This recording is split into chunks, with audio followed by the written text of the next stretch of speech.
제가 소개해드릴게요.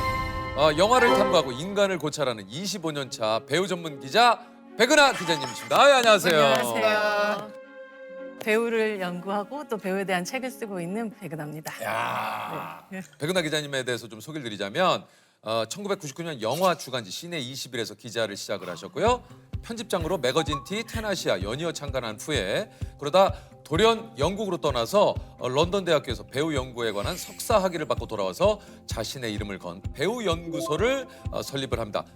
부산국제영화제, 백상예술대상 등 유세 영화제 심사위원으로 참가하는 25년 차 영화 전문 배우 전문 기자님이시다. 아이고, 감사합니다.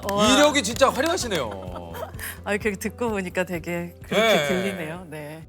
원래 어린 시절부터 좀 기자가 꿈이셨습니까? 어떻습니까? 기자가 꿈이었다기보다는 저는 TV나 영화에서 나오는 배우들을 진짜 좋아했었어요. 아, 그랬어요. 그래서 맨날 팬레터 쓰고 아, 그래요?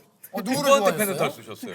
제 김혜수 언니한테 팬레터를 많이 썼었는데 시네21이라는 잡지가 저도 대학교 때 그냥 항상 목요일 정도면 목요일 금요일 정도면 지하철 가판대에 가서 맞아요. 맞아요. 사서 읽고 그리고 이걸 읽어야 뭔가 지적인 대학생이 되는 것 같은 그런 느낌 같은 게 있었었던 그런 시기였었죠. 그래서 이 잡지에서 일하고 싶다. 너 이 잡지에서 일한다면 얼마나 좋을까 이러다가 이제 공채 시험이 딱 나와가지고 시험을 보고 이렇게 들어가게 됐었던. 아니 이게 저 시내 20일 신입 시절에 인터뷰하면서 한 번 만난 그 배우분이 네. 기자님한테 심야 영화를 보자. 뭐 이렇게 술 마시자. 연락해서 선배들이 좀 많이 놀랐다 그래요? 아니 이제 당시만 해도 사실 충무로라는 표현 요즘 많이 네, 쓰잖아요. 그렇죠. 네. 근데 그땐 정말로 말 그대로 충무로 쪽 그 강북 쪽에 이렇게 다들 뭐 영화사들도 많이 모여져 많이 있었죠, 그 있고 당시에. 이랬던 시기였기 때문에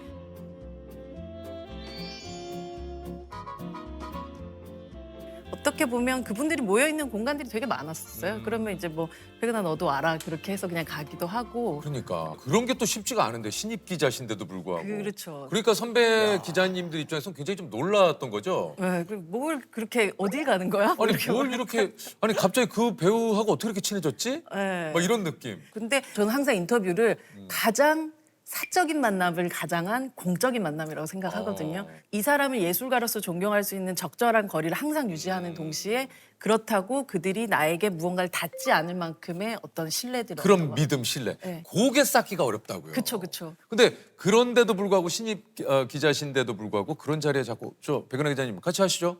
이거는 어느 정도 그런 신뢰나 믿음이 있었기 때문에 사실 가능한 거니까. 네, 충무로가 또 다정했던 시기여가지고 뭐 최민식 씨, 송강호 씨, 설경구 씨 뭐 이런 뭐 김석훈 씨까지도 저희 그 시내 21 뭐 연말 파티 같은 거 하면 그냥 오셔갖고 맥주 드시고 계시고 뭐 그러던 시기가 있었죠. 되게 아름다웠던 충무로의 2000년대 초반의 시기였던 그 것 뭐 같아요.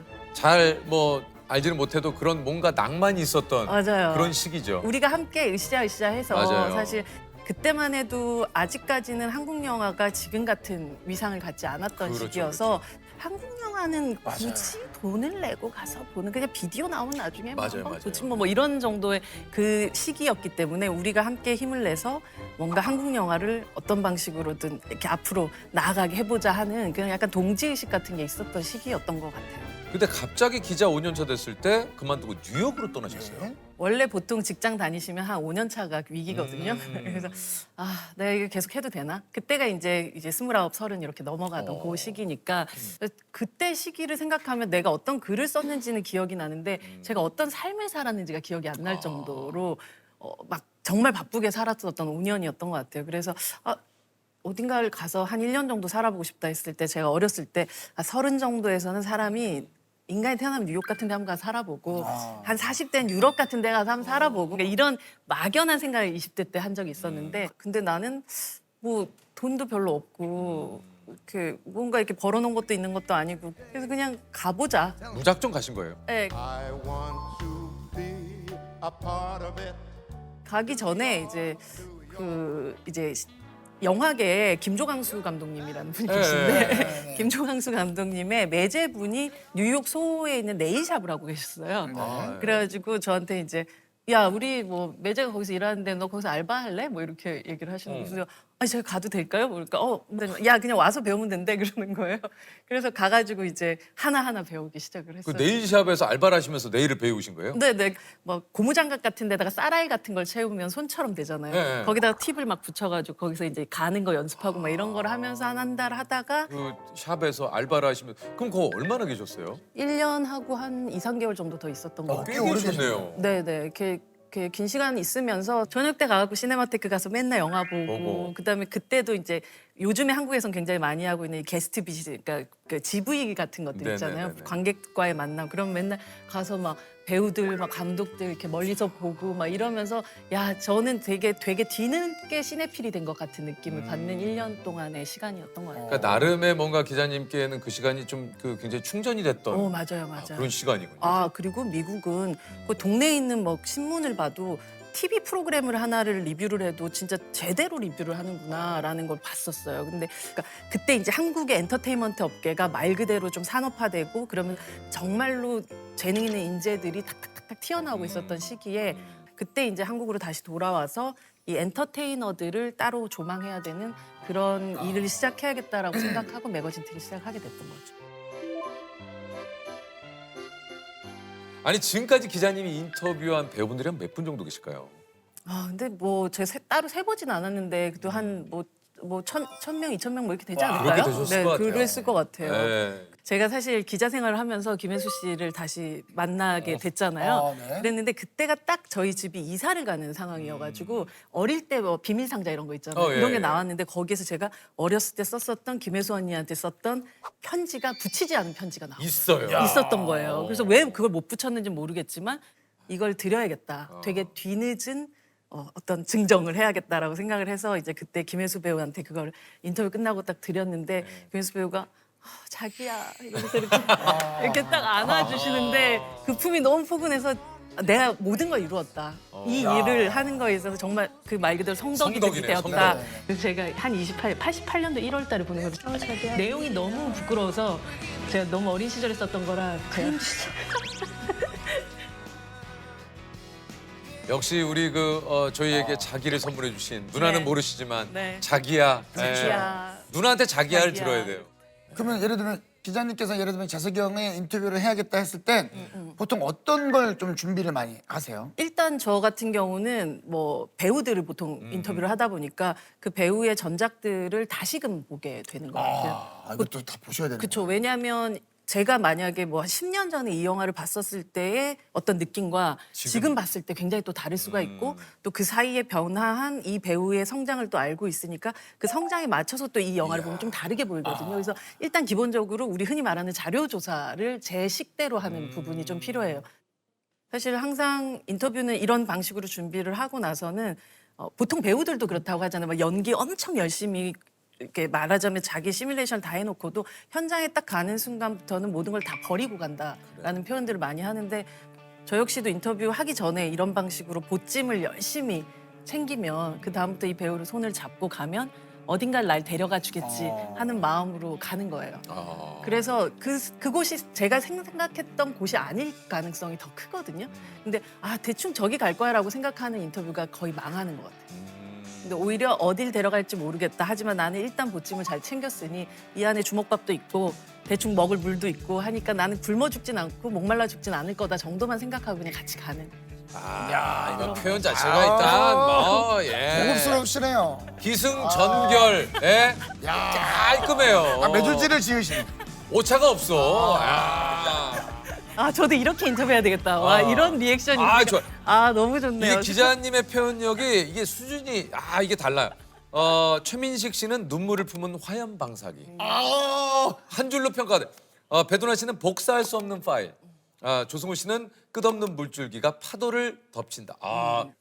사실 최민식 씨 같은 경우는 너무 우리 또 민식이 형 만나보셔서 민식이 형 아시겠지만 정말 물과 물과 정과 이런 어떤 그 감정이 매우 많은 사람인데 보통 이제 화염 방사하려면 가스 뭐 아니면 기름 같은 걸 써야 되잖아요. 그렇죠, 하여튼 그렇죠. 이 눈물을 가지고 말 그대로 불꽃을 품는 뿜어낸다. 내는 사람인 것 같아요. 그래서 우리 흔히 말했을 때 굉장히 뜨거운 배우인 편이죠. 근데 배두나 배우 같은 경우는 뭐 저도 한 20년이 넘도록 이 배우를 보면서 느끼는 게 우리가 보통 한 사람이 이렇게 등장하면 뭐 제2의 누구누구 뭐 아니 21세기의 누구누구 뭐 이런 표현을 많이 쓰는데 이 배두나라는 배우를 처음에 등장했을 때부터 봤을 때도 그냥 이 사람이 자기의 카테고리에 이름이 되는 사람이구나. 절대로 누군가가 복사할 수 없는 그런 파일로서 여기에 딱 존재하는 사람이구나. 복사할 수 없는 그래서 파일이다. 네, 네 그런 표현들을 그게 쓰게 되는 것 같아요. 네, 조승우 씨는 끝없는 물줄기가 파도를 덮친다. 네 왜냐하면 고여 있지 않거든요. 왜 보고만 있었습니까? 법을 무기로 싸우라면서요. 정작 본인은 뭐 하고 있었습니까? 그러니까 그 고여 있지 않은 그 물줄기들을 계속 움직여가는 그런 배우라는 생각을 했었어요. 근데 사실 이 표현들은 최근에 쓴 표현이 아니고 제가 2004년도에 그때 쓴 표현인데 사실 좀 신기한 거는 그때 썼던 그 표현이 여전히 유효하다라는 게 가장 그분들을 보면서 되게 존경스럽기도 한 와, 부분인 것 그분들은 같아요. 이미 2004년도부터 이런 표현을 봤던 분들이죠. 그렇죠. 네, 네.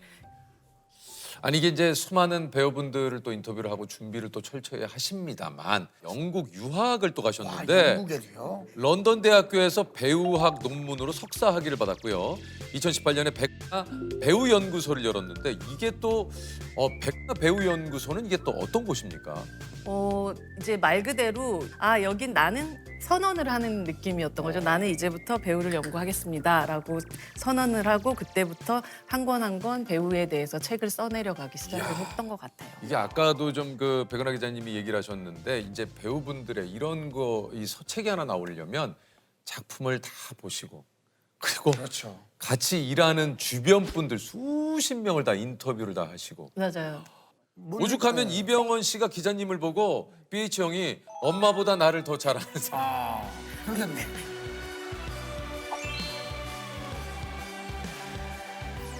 네. 네, 뭐 그런 식으로 쓰여졌다고 본인이 또 칭찬을 그런 방식으로 하셨던 것 같아서 너무 고마웠죠. 야 이거 자료 조사나 이 모든 것들을 하는데 기간이 꽤 걸리겠는데요. 보통 1년에서 1년 반 정도 걸리는 것 같아요. 1년 반 동안 계속 이제 만나셔가지고 시간 날 때 그쵸. 얘기도 좀 나누시고. 네, 연구소에 제 소파가 있는데 그 소파가 약간 마법의 소파인데 거기를 앉으면 12시간 동안 일어나지 못해. 그래서 희한하게 이제 박해일 배우랑은 한 1년 반 동안 아주 이렇게 되게 길게는 12번 정도 이렇게 만났던 것 같은데 그 만나면 일단 한 12시간씩 앉아 있으니까 한 야. 150시간 정도 앉아 있는 거예요. 12시간 앉아 있어서 얘기를 하는 거예요. 네, 근데 뭐가 계속 얘기를 계속 하게 되는지 모르는데 계속 얘기를 하게 됐던 것 같아요. 근데 배우들은 사실 어떤 사람의 인생을 30번, 40번, 50개의 인생을 사는 거예요. 60번. 그렇게 살고 왔던 사람들한테는 분명히 들을 게 있어요. 결국은 사람에 대한 연구인 것 같아요. 결국은 이건 인류학이라는 생각을 하게 되는 것 같아요.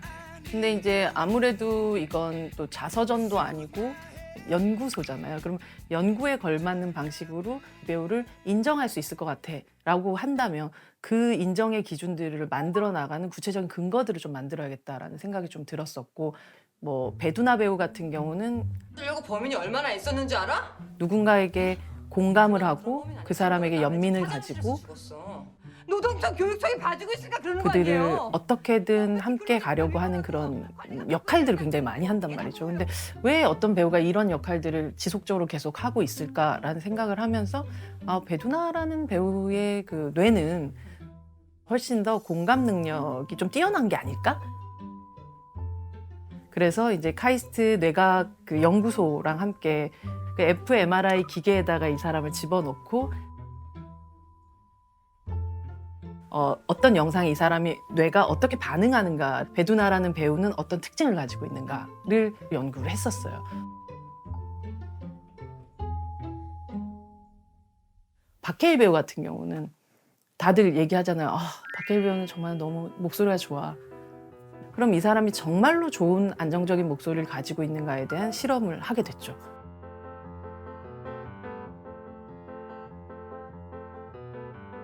그러니까 아주 근거 있게 그 아름다움을 얘기해 줄 수 있는 사람이 되고 싶어요. 어떤 기사에서 이제 그 기자님을 한국 영화의 오래된 목격자. 이게 참 감사한 멋있다. 표현이기도 하고 또 동시에 목격이라는 거는 굉장히 천운이 따라야만 할 수 있는 거잖아요. 그래요. 그 시기에 내가 이 우주 안에서 그 앞에 있었기 때문에 할 수 있는 게 목격이라고 생각이 들어요.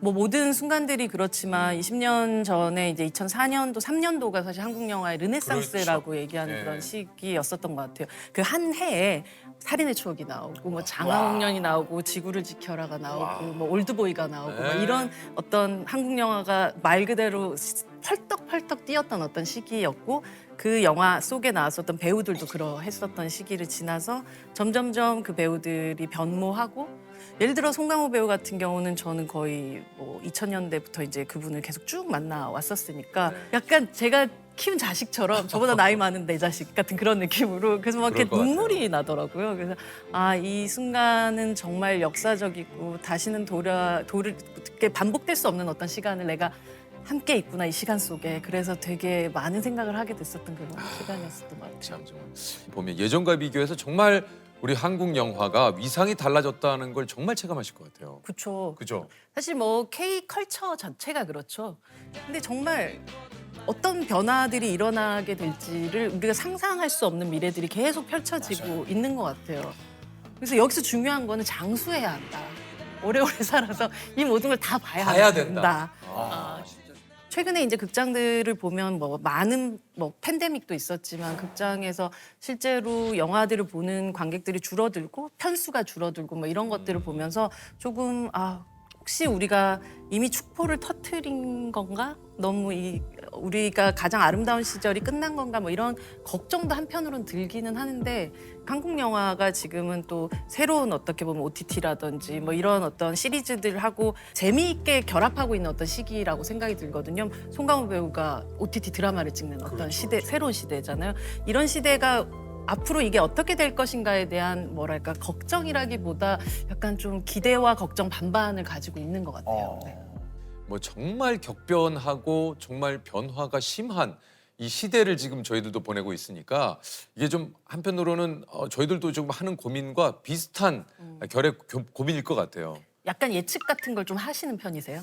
요 약간의 다음에 한 반 스텝 정도는 이렇게 갈 것 같아 이런 느낌? 뭐 그런 예측이 얼마 전까지만 해도 뭐 약간은 좀 가능한 시대였는데 이제는 좀 최근 1, 2년은 사실 그게 좀 무너진 시대가 아닌가 하는 생각이 좀 듭니다. 이제는 정말 그 6개월 한 치 앞을 내다보기가 너무 힘들어요. 정말 근데 산업이라는 거는 그런 것 같아요. 대신 믿어야 되는 건 사람밖에 없는 거예요. 맞아요. 그러니까 그 사람을 믿고 간다면 이 산업이 어떤 변화를 겪더라도 같이 갈 수 있다라는 그래요. 생각을 할 수 있는 것 같고 그게 저한테는 배우인 것 같아요. 이 배우가 앞으로도 10년 후고 20년 후고 세상이 어떻게 바뀌고 산업이 어떻게 바뀌더라도 이 사람은 자기의 일을 계속 할 거다라는 믿음이 있다면 저는 적어도 그 사람들의 다음 목격자가 돼서 계속 그 길을 같이 가고 싶은 마음이 있는 거죠.